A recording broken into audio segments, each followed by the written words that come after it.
desde Dwight Eisenhower, e isto vai para aí um bom meio século, que nenhum presidente americano, seja ele democrata ou republicano, resiste a incluir abundantes citações nos seus discursos de um aristocrata francês, um jurista do século XIX, sobrevivente à Revolução Francesa e que ao todo não chegou a passar um ano inteiro nos Estados Unidos, mas que ano que foi, viajou 10.000 quilómetros, anotando diariamente as suas reflexões sobre a democracia na América. Há quem considere que as considerações de Alexis de Tocqueville têm uma atualidade que resiste a 2 séculos de expansão democrática por todo o mundo, e é aqui que entra esta que é a mais recente obra de Lívia Franco, Pensar a Democracia com Tocqueville.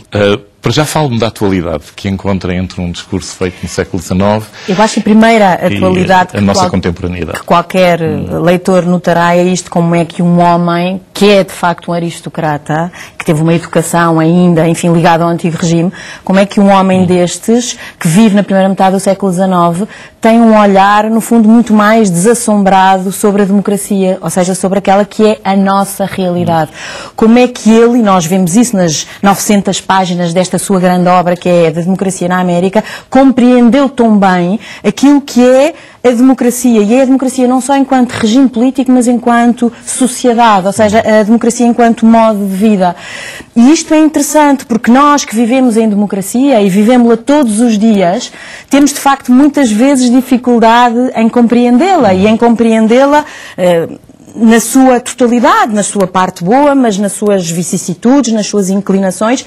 E, portanto, este homem do século XIX, da primeira metade do século XIX, ainda ligado ao antigo regime, consegue-nos, de facto, atualizar muito sobre esta que é a atualidade, não é? Que nós vivemos agora. E, portanto, é de facto uma obra contemporânea. Destaca logo um aspecto curioso.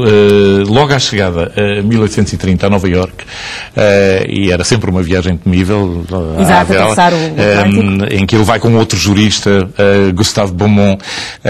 Ele fica fascinado por uma coisa que a Lívia identifica como sendo a ausência de antecedentes aristocráticos formais entre aquela gente toda que habitava o Novo Mundo. Exatamente, essa é a característica fundamental da democracia. Quer dizer, para nós é um dado adquirido a sociedade ser uma sociedade absolutamente dinâmica.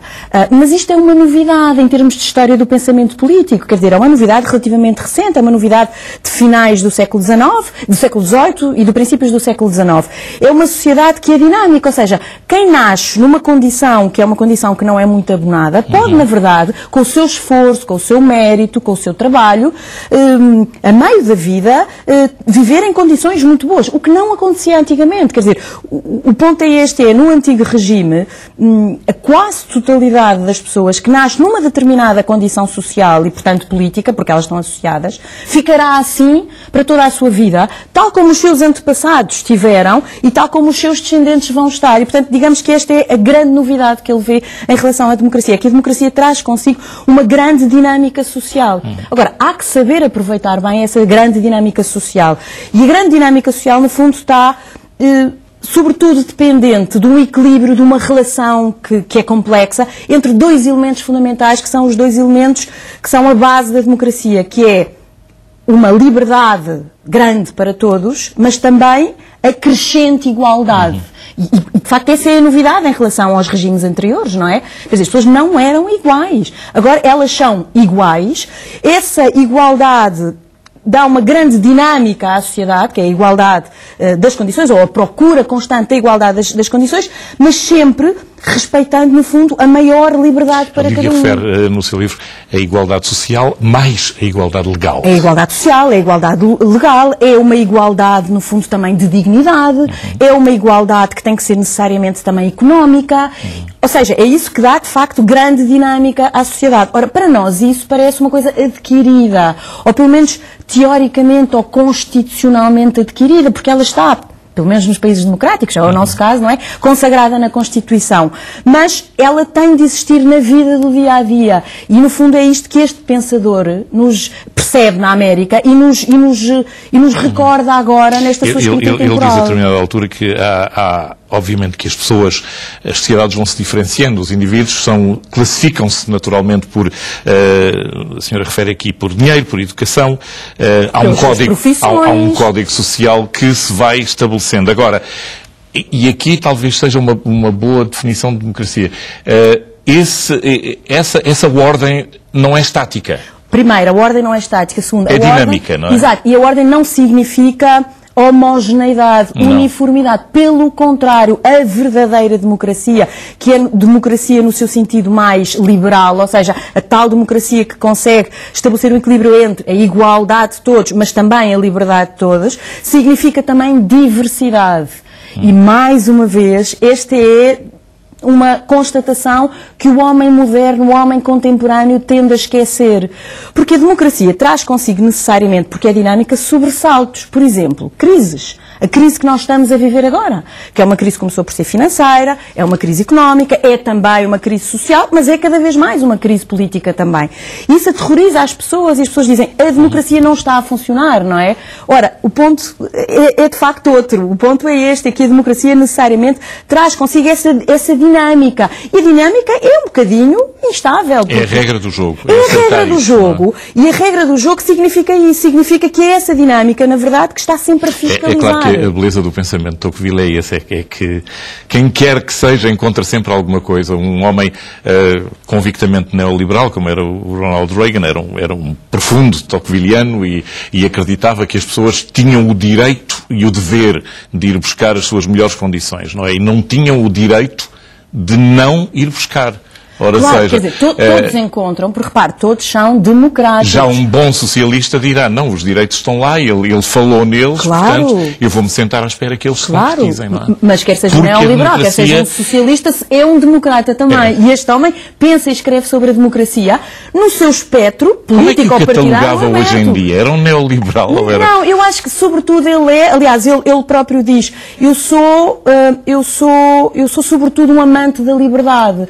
E o ponto é este, ele reconhece que a igualdade, que é muito mais justa, historicamente chegou para ficar, e isso é, portanto, o processo da democratização, e esta igualdade que vai ser inscrita na Constituição, mas esta igualdade tem necessariamente de respeitar aquilo que é a busca, digamos, intemporal do homem, que é a liberdade. Ele faz uma referência fugaz e delicada, sobretudo na América do século XIX, à escravatura, claro. À escravatura, faz uma grande crítica à escravatura. Ele diz que a liberdade só se concretiza nas zonas onde não existe escravatura. O capítulo maior do livro que ele escreve sobre a América é uma crítica que ele faz à escravatura. Aliás, ele diz, mais cedo ou mais tarde, isto vai originar uma guerra civil. Agora, quando ele escreve sobre a democracia, e isso também é um ponto interessante, sobre a América, na verdade ele está a escrever sobre a democracia. O que acontece é que na época, digamos que a democracia estava no seu nível mais desenvolvido na América. É por isso que a América é a sua inspiração. E isso é também interessante, quer dizer, este homem quando escreve sobre a democracia e sobre a política e sobre a liberdade política, ele não escreve em termos meramente conceptuais, teóricos e filosóficos. Ele diz, pensar sobre a democracia, pensar sobre a liberdade, pensar sobre a política é pensar sobre casos históricos concretos. É pensar sobre a América e sobre a experiência americana, mas é também pensar sobre a França. Aliás, esta obra que é sobre a América, na verdade, foi escrita para os franceses, ou seja, para os europeus. E esse é outro aspecto interessante. Quer dizer, nós, contemporâneos, nós modernos, gostamos muito de pensar na política como uma coisa, sobretudo, de forma, como uma coisa ligada aos conceitos, como bonitos sistemas filosóficos que fazem sentido e que nos são atrativos. Mas ele diz, não, a democracia e a democracia, no seu sentido liberal, ou seja, a experiência política da verdadeira liberdade, num contexto de igualdade, decorre da vivência cotidiana, decorre da experiência e tem adaptações cotidiana. que ele também diz regionais. Ora, seja, cada nação interpreta a sua democracia. Absolutamente. Ou seja, ao escrever da democracia na América, ele não está a dizer aos seus conterrâneos, aos franceses, fazem o favor de fazer como os americanos. Nunca. Ele não é proselitismo um grande patriota, que ele vai fazer. Ele é um grande patriota, aliás, muito orgulhoso do seu país. O que ele diz é, vejam como neste caso particular, com estas condições geográficas, esta cultura, esta evolução histórica, na verdade, eles perceberam que a democracia pode manter-se viva, nesse respeito pela igualdade e pela liberdade, desta maneira. E o que ele está a dizer aos franceses é isto, quer dizer, a liberdade, em última instância, significa para cada povo que ele consiga descobrir o seu próprio modus vivendo de liberdade. E é por isso que ele é atual, e é por isso que ele é intemporal, e é também por isso que ele é para os americanos, mas também para os europeus, e no fundo, para qualquer cidadão democrático. É curioso que é mais para os americanos do que propriamente para os europeus. Ele é mais lido em inglês do que na sua versão original, é que ele escreveu necessariamente em francês. Exato. Historicamente ele tem sido, digamos, mantido vivo, sobretudo por estudiosos americanos e por políticos americanos. Houve, no entanto, um grande, politólogo e homem de renome, Raymond Aron, francês, que o recuperou. E o recuperou exatamente porque houve americanos que o lembraram disso. Mas há um francês que pensou desta maneira, muito pragmática, sobre a democracia e que será importante os europeus tornarem a relê-lo. E, portanto, ele volta e traz, volta para a França, não é? E traz de novo Tocqueville e faz nascer. Agora, em Portugal, é interessante que em Portugal as obras dele só muito recentemente foram traduzidas. A grande obra dele, eu tive o gosto também de fazer a revisão científica da única tradução completa da Democracia na América, editada pela mesma editora que editou o meu livro, pela Principia, e eu tenho dado, a gerações sucessivas de alunos a ler este autor, e é muito engraçado porque a constatação que eles fazem é esta: como é que um homem que escreve em 1830 é tão atual, não é? Porquê? Porque é este o mundo em que nós vivemos. Agora, vivemos neste mundo não significa que deixemos de pensar criticamente sobre ele. E é isso que este homem nos interpela a fazer a cada página. É pensar criticamente sobre a democracia. Há aquele elemento também que é muito destacado. E que ele destacou muito nos escritos, o espírito de entreajuda que ele descobriu na América e que considerava que era... Essa é a grande preocupação que ele tem com a grande vantagem no sentido de vantagem sobre a Europa. Exatamente. Que os americanos tinham desenvolvido. Exatamente. A grande preocupação dele é que a democracia, na verdade, ao tornar cada homem um cidadão, simultaneamente os desliga entre si. Porque ao ser soberanos, cada um deles, não é? Acha que, já não precisa de se dar com os outros. Ora, uma sociedade, para ser sociedade, não é? Sobretudo para ser livre, precisa da interação de uns com os outros. Portanto, aquilo que ele mais admira nos Estados Unidos da América é o associativismo, a prática do associativismo, muita prática, digamos, do governo local. Quer dizer, o viver intensamente a vida política local. Cidadania, não é? A cidadania, no fundo, é isso, é a cidadania. E esse é, digamos, o desgosto que ele tem de não ver na sua França natal e, portanto, na Europa também. Ele comparando, no fundo, aquilo que nós hoje em dia chamamos a sociedade civil, que era uma linguagem que ainda não se usava muito na altura, não é? Que seria um verdadeiro depoimento tocqueviliano, não é? Não pergunta o que é que o país vai fazer por ti, pergunta... O que é que tu podes fazer? E podes tu com os teus... Mas, claro, exato, com os teus concidadãos, não é? Com os seus concidadãos. E é isso que ele admira, não é? Há dois elementos que eu tenho que lhe pedir que seja sintética, com grande pena minha. Ele fala muito da fé também. Sim.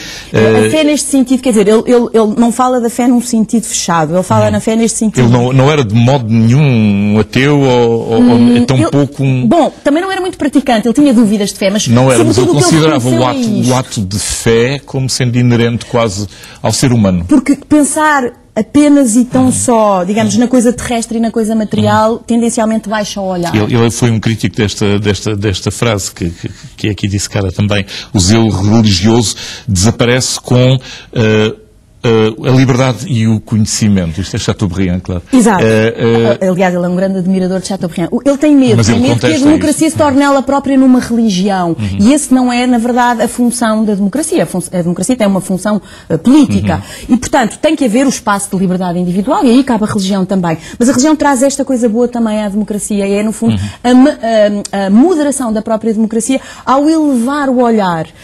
E, portanto, ele diz, pratiquem a religião, enfim, que praticarem, tenham fé, nesse sentido de se desligarem só dos aspectos uma abordagem curiosa. Materiais. Um último pedido, isto veio também de uma obra recente, em que se fala da crise dos sistemas democráticos. E na América Thomas Mann, Norman Ornstein dizem isto ainda é pior, isto é a tradução assim muito literal, ainda é pior do que parece.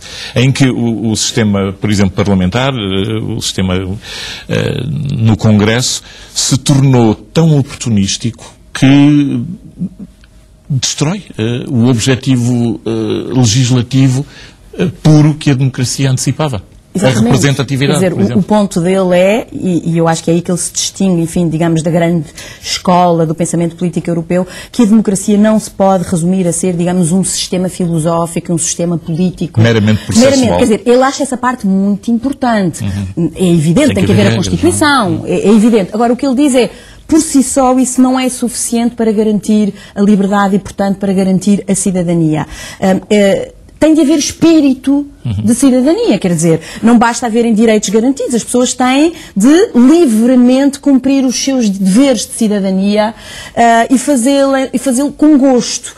E isso é, no fundo, um aspecto essencialmente cultural, porque senão há perigo, de facto, do próprio sistema democrático ser capturado, no fundo, por esses interesses e por esses oportunismos. Seja a altura de aparecer um manifesto como o de Thomas Paine, de Common Sense. Common Sense, exatamente. Que é talvez o que nos falta nesta altura. É a moderação da democracia. É a moderação na democracia. Muito obrigado por ter vindo a este jornal. Se me dá licença, para benefício de quem nos segue, que está um conselho seguramente a seguir, pensar a democracia com Tocqueville, que é da Lívia Franco. A editora é Principia, é um excelente companheiro para quem tenha alguma vez pensado em ler A Democracia na América, do Alexis Tocqueville. Muito obrigado por ter estado aqui. Eu é que agradeço, Mário. Muito obrigada. Muito obrigado. Fazemos agora aqui um curto intervalo e voltamos com o nosso frente a frente. Até já.